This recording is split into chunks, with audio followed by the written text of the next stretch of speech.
Episode 1: Enjoying the Journey and Why I Don't Relentlessly Save. I'm a big video gamer, and I was watching a Twitch streamer I like when he started talking about a particular concept: the journey versus the end satisfaction of difficult achievements.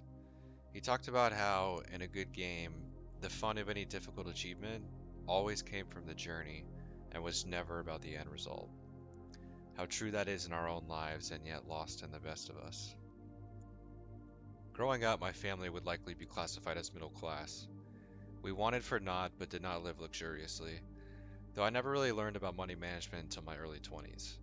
My father bought me Tony Robbins' book, Money Master the Game, and ever since then I delved into the land of finance, saving, investing, and everything in between.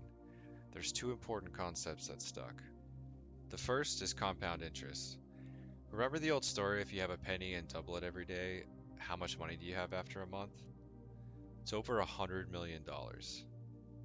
It's an extreme example, but more or less the principle is the more money you have, the faster it accumulates.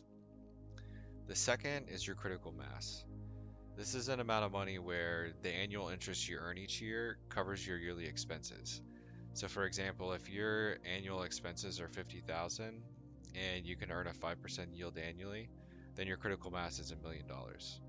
So essentially with $0 of income, you can freely live on your earned interest from your critical mass. Could also be called financial independence.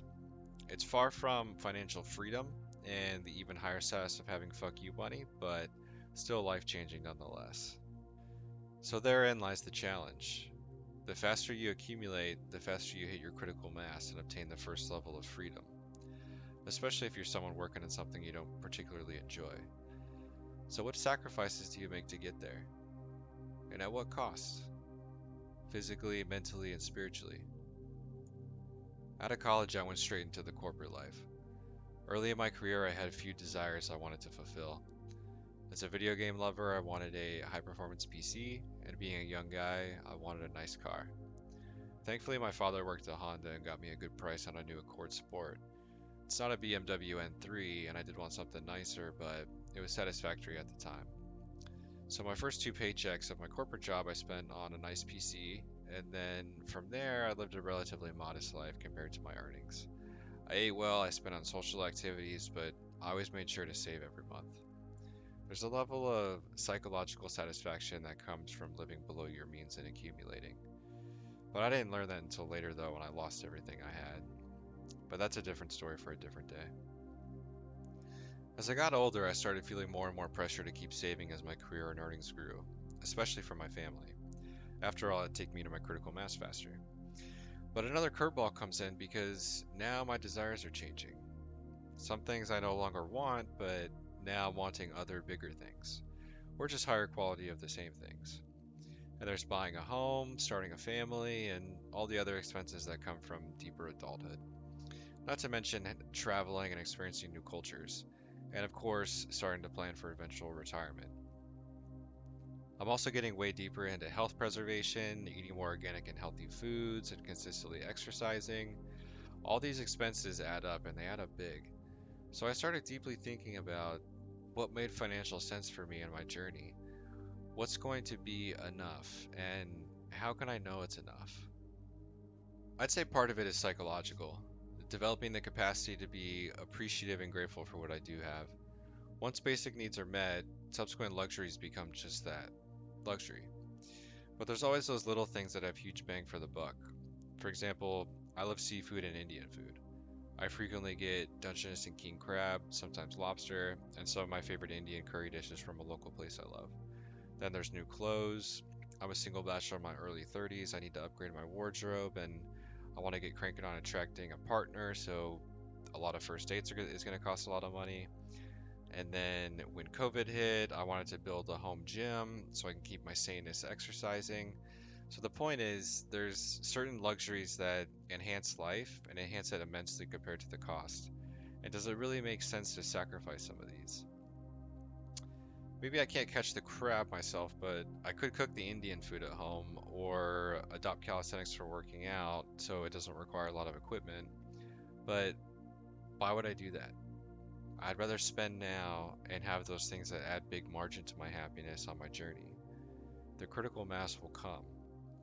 Every day and here and now is always more important than the future.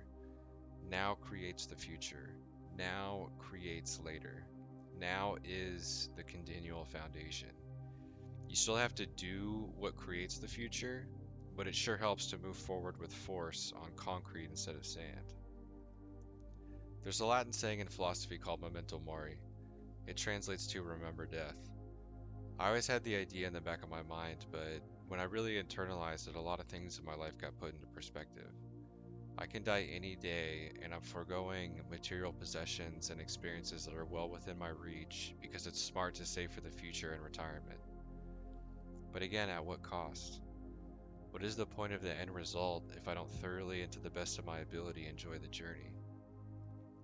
So on one end, I'm YOLO on dying any moment, but on the other end, I'm trying to stay disciplined in achieving consistent growth toward personal health, relationships, family, the critical mass, and generally just all encompassing wealth. So, what's the balance? It's interesting, right? Because the older I get, and hopefully wiser, not only am I more willing to save less so I can enjoy my life's journey, but I'm also willing to make more sacrifices to be able to save more.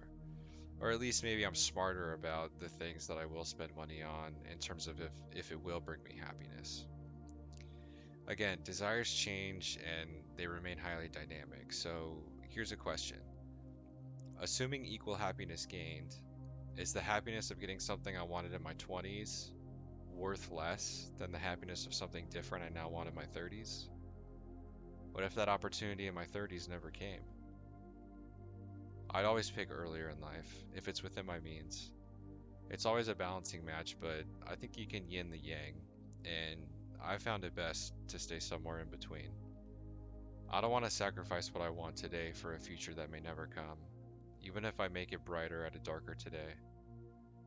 I'll plan smart, I'll save, even slower than I could, and I'll ensure to secure my own and family's future, but not at the expense of my life, my happiness, my relationships, and my overall journey.